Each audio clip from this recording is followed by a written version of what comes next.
Okay, so we're going to talk about Bill Gates today. Now, Bill Gates was the founder of Microsoft, and it became a very big software company because Bill Gates had a sweetheart deal with IBM. It was at one time said that he wrote the code for IBM DOS, disk operating system. Is it actually true or not? I don't know. It's lost in the mythology of... sometimes they make up stories about people to give them a better background than... But anyways, he was the face of Microsoft management. And, did Microsoft make a good product? Because these days, Bill Gates is being, the face of a vaccine cure for COVID-19. Okay, so what is our experience with products that Bill Gates is involved with? Like, how good was Microsoft? Well, I'll give you, everyone has their own experience if you lived in those days of, the DOS computers or the Windows computers, different variations of Windows.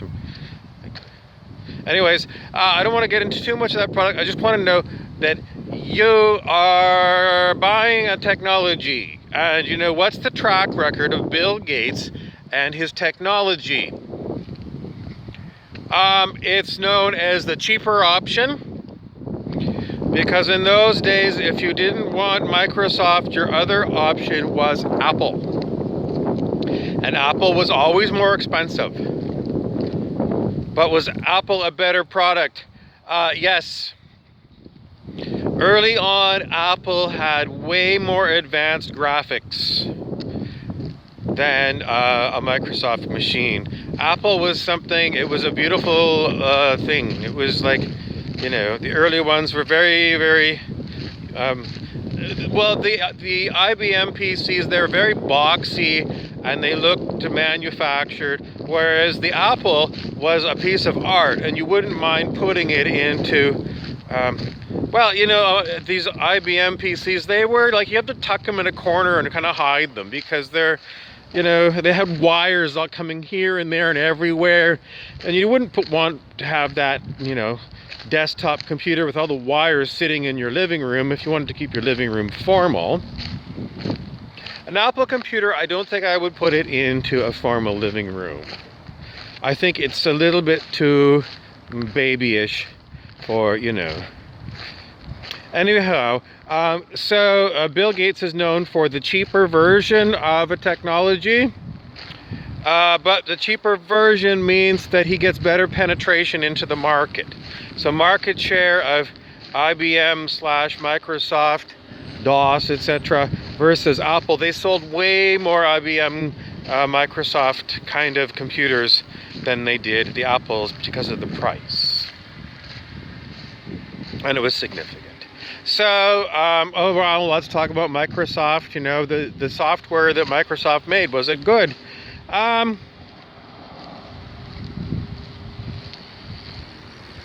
The Microsoft Windows operating system was prone to crashing, which means the software failed. And was it because sometimes it was the hardware, it wasn't, the code, it was the actual physical machines that crashed.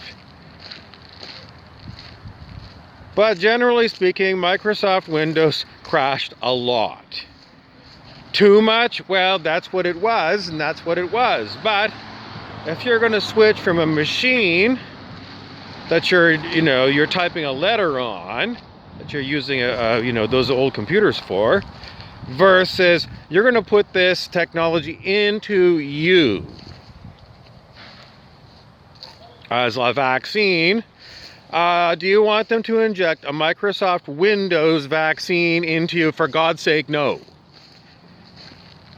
Windows was shitty software because it crashed so much. Blue screens of death. Some of you will remember blue screens of death from Microsoft. So, as an operating system, not reliable. but it was the most commonplace. So Bill Gates on that, could he have made the Windows? Yes, they could have made the Windows operating system better, and they actually did over the years. They had another operating system that was called Windows NT, and it eventually was adopted as being a better operating system than the more primitive, shitty one that most of us had, you know, for example, Windows 98. But they already had this. This Windows NT was already being reserved for high-end customers. And was it better? Yes, it was better. And was it as good as Apple Windows XT? Was it as good as Apple software? I can't say because I'm not an expert in Apple software. But it was certainly better than Windows 98. Significantly more stable, but not 100%. And etc., etc. So Bill Gates, when it came to that decision not to give the population of the planet Windows NT when he had it, and keeping it more expensive priced,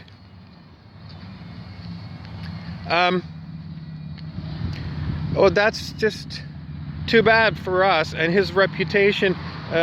Today, I would say, clearly, I gotta just show you this. This is a brand new intersection here. This was just created in the past year, and somebody's come along here and they painted a dick on this person here.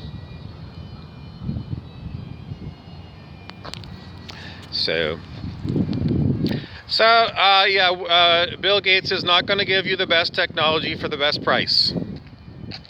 For that reason alone, I would say the man should not be involved with anything to do with the health of the planet. He's a capitalist, and he'll bend his ethics. His spiritual ethics are bent by money, profit motive. He is a bent individual. He is a bent person, and you do not want to have a bent person leading your planet. He has proven that he is not going to give you the best technology, and I wouldn't trust him. I wouldn't trust him. His company had a choice. They could have made Windows NT available to everyone and give us way better, and he had the world market. So he's got a bad rep. He's got a very bad rep. And in the United States, we're told that vaccines, you can't sue if a vaccine makes you sick.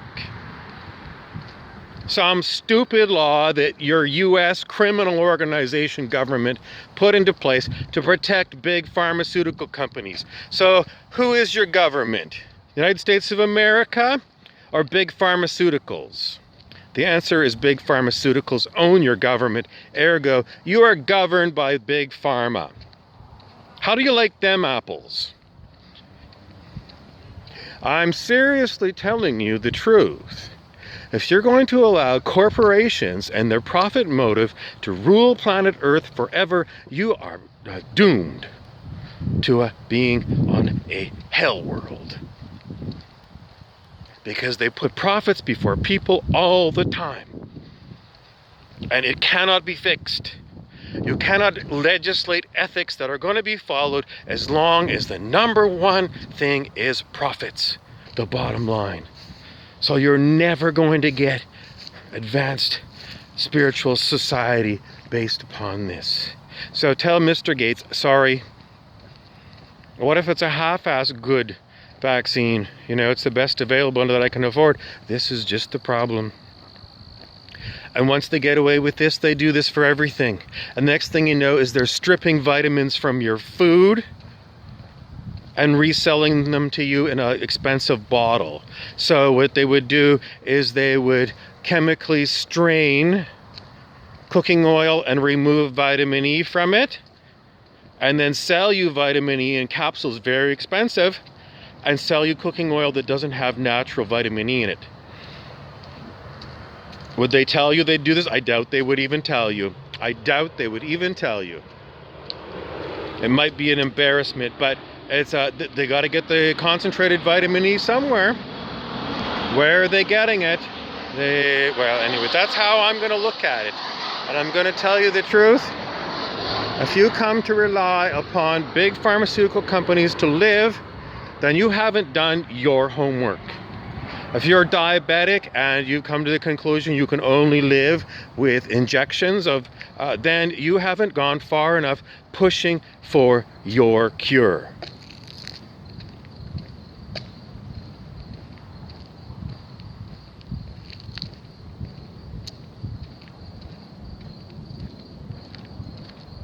That wasn't fair. Clearly, if you are reliant upon drug therapy for something as serious as that, that's not fair.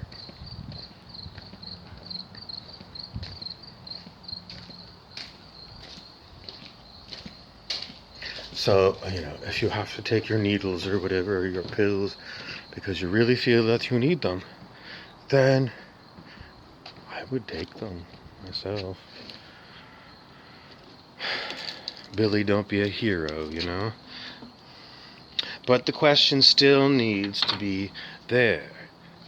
Why is it that we don't have replacement parts for the human body? Why can't you get a new pancreas? Where are the replacement parts? The answer is, where is all the research that, people have been donating to the Cancer Society for God knows how many, 100 years? And they're still not right. And we have so many students in universities and no one's doing any research that we're getting some real advancements. This vaccine is going to be like a yearly flu vaccine. They're not getting rid of the problem, if there is a problem, because no one has done the original research. The original researchers on things like viruses are long dead. Would people, I'm telling you, the amount of time that's gone by, and where are our spare parts? I'm a diabetic, I need a new pancreas. I need a spare part. Where are they? This has been talked about for decades now. We should have a report and that doesn't work, because I've seen reports for ongoing incurable diseases, and it's the same boilerplate bullshit.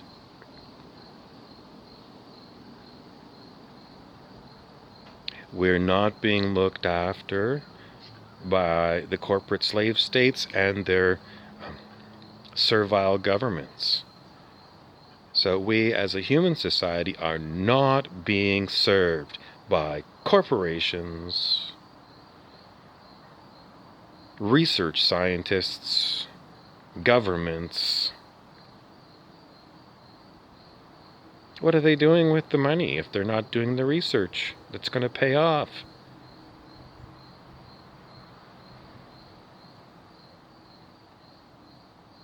I'm not the accountant.